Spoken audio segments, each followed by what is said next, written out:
Is disaster looming? Are we going to see a recession in the coming months? That remains to be seen, but we have to look at the light at the end of the tunnel and look at the positives. We have a new mayor in place looking at the housing crisis and affordability.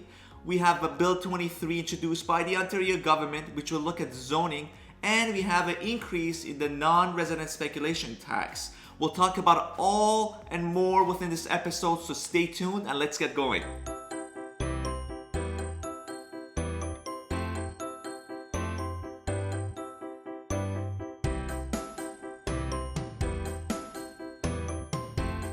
First, with the bad news. Unfortunately, the Bank of Canada bumped up the interest rates again with the overnight rates. So another 0.5% bump. So we're at 3.75% with the overnight rate. Considering the banking costs and everything else, we're looking at a prime rate now of 5.95%. So that's the bad news. It's unfortunate, but it's something that we have to use to fight inflation. And I truly hope that this will slow things down and calm things, and this would be it, unless we keep going and there may be another 0.5% to another 0.75% bump up. I'm really hoping that it won't come to that, because we're as high as I believe it can be at this point. Now, looking at the future, the light and the positives, and it's great to hear that we have a new mayor in place, Mark Sutcliffe. His focus on the housing, affordable housing. He got almost 162,000 votes, 51% approval. And his focus right now regarding housing would be the approval process for development, so a faster approval rate from the city, because I know applications are really backed up now due to COVID and so on. So that's the focus. Expansion of zoning density, so meaning that if you have a single zoning or a single home allowed on a single lot, now we're looking at perhaps allowing multiple units in one lot. So that's another focus. And to reduce the building fees, which are significant for builders and developers, which is good for the housing, affordable housing overall. And then we have the Ontario government introducing a 78-page Bill 23, which also will encourage residential development and focusing on, again, zone change allowance, meaning allowing multiple units to be built in a single density zone. And the Ontario government now is trying to have more of a say and overruling the municipalities, because we've been having an issue in the past that a lot of neighborhoods are opposing this. Again, everybody has their say, it's case by case, but now the Ontario government's really putting their foot in and wanting to overrule things in terms of the municipality. But I believe having this new mayor in place and this regulation coming, I think they could really work with one another to achieve something great and positive and better. Also, another thing that was done by the Ontario government was that they've increased the non-resident speculation tax from 20 to 25% now. And again, we do have a federal ban of foreign investment, which was introduced a couple of months ago for a period of 2 years. But besides that, we have this Ontario bump up as well to help with the housing crisis. So now let's take a look at the numbers, Ottawa and surrounding, and then we'll get more into the core to provide us with a better idea of what's happening. Month of October, looking at the number of sales for residentials, 2021 we had 1,258, whereas in 2022 758, so that's a drop of almost 40% number of sales. And looking at the average sale price for the residential category, for 2021 we had 716,000 approximately, and 2022 677,000. So we have a drop on average, Ottawa and surrounding, of about 5% drop in the average price. And looking at the condos are very interesting because they're really holding. Looking at the number of sales, 2021 we had 412 units sold, condominiums, and 2022 229. That's a drop of 44%. And looking at the average sale price for condominiums for 2021, it was 8,000 approximately, and for 2022, 445,000. So still year over year for condominiums, it's high, and that's a 9% increase year over year, which again goes back to affordability, and a lot of individuals or families that are in a place where they can't afford the residential freeholds anymore. They're moving towards a different option of perhaps renting or purchasing a condominium.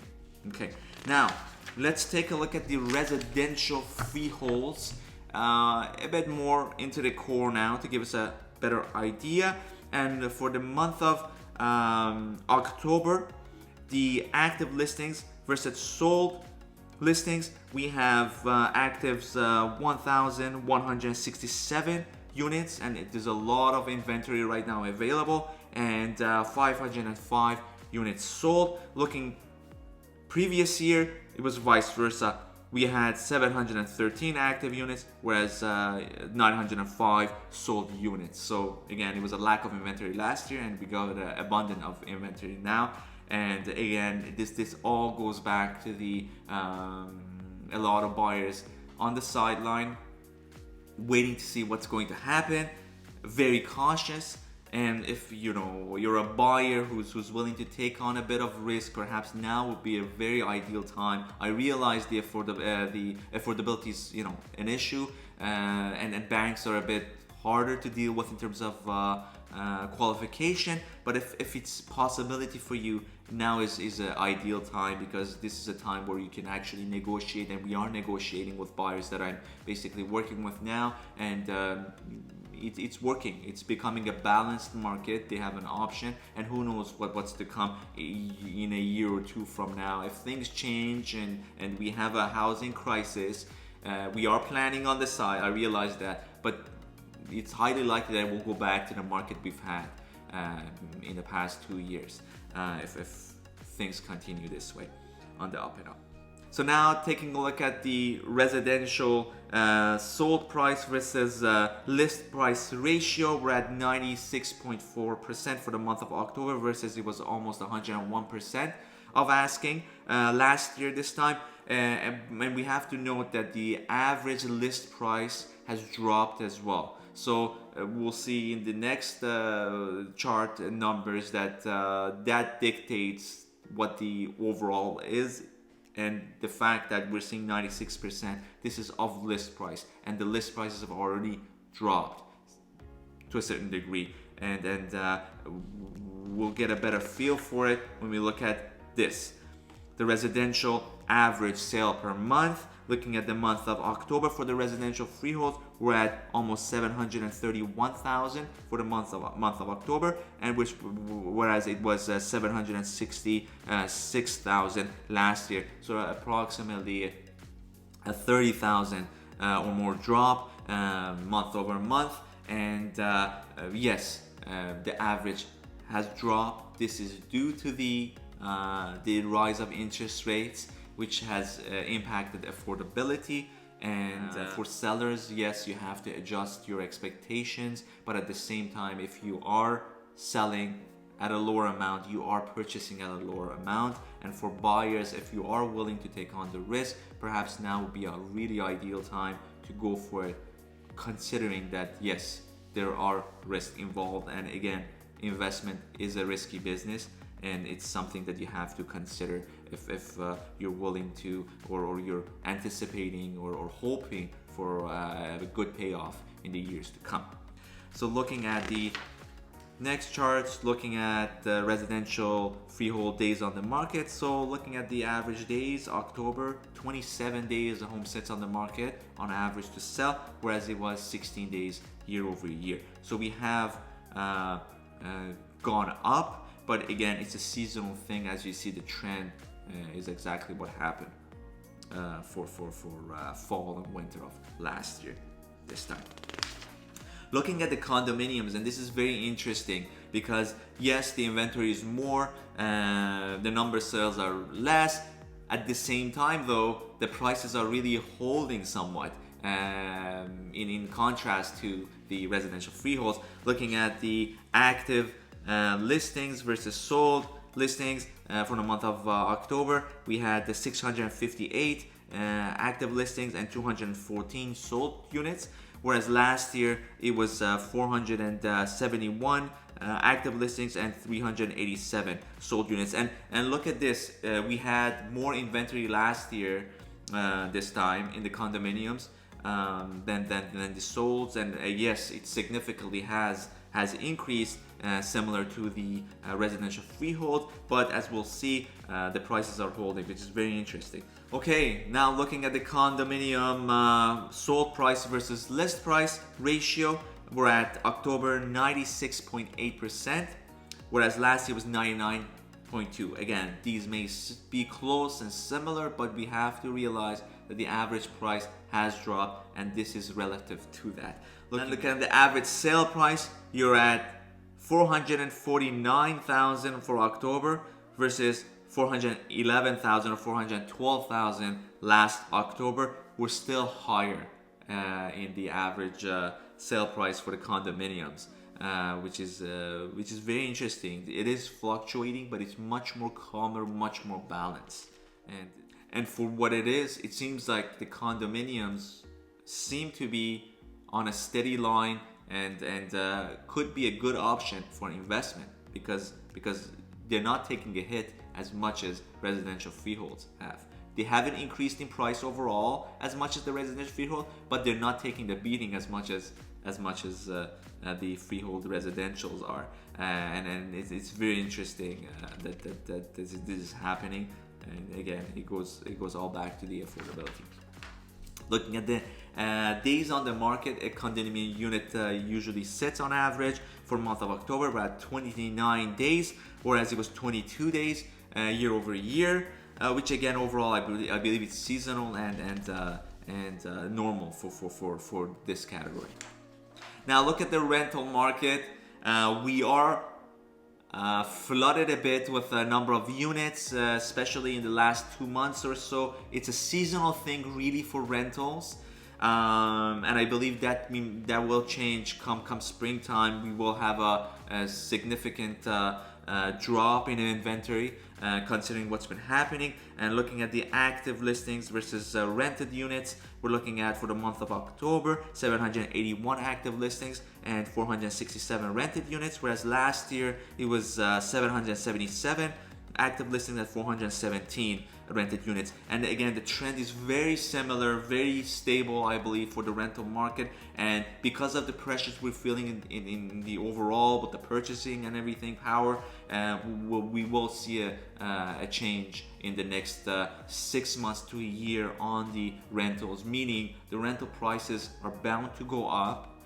And this is something that for renters, perhaps you might secure the property now, or if you're thinking of purchase now, because the rental prices are bound to go up, and the rent increases over time will help investors to cover the costs, because I believe a lot may be on variable rates right now, and the labor costs, material costs for updating properties have added up. So these rent increases may help cover those costs, because some are into the negatives now, so they're not even balancing their sheets, which is fine. I believe the future is more important. You sometimes take the hit, take the losses now as an investor, knowing that ultimately there will be a payoff, as it has been and done in the past. So it's just a matter of carrying this for about a year and a half-ish,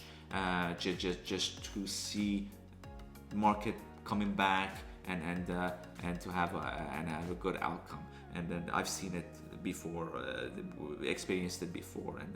Okay, looking at the rentals, days on the market, we have 25 days October 2022 versus 25 days. So again, the number of days a rental unit sits on the market, it's about almost a month. Significant change and nothing to worry about, in my opinion.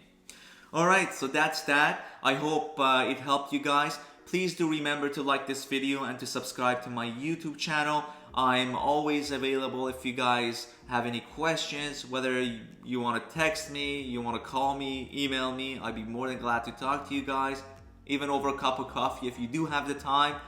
I always love to provide advice and talk about the market. And I realize things may be gloomy, but the last thing you want is to get caught up in the storm and to just worry and sit on the sidelines and do nothing, and then 2 years from now wonder, well, why didn't I just go for this or purchase this or sell this property to get an investment or do something, because now the prices are skyrocketing again and it's just too late. So that's my 2 piece on that, guys. Thank you for staying tuned, and until next time, take care.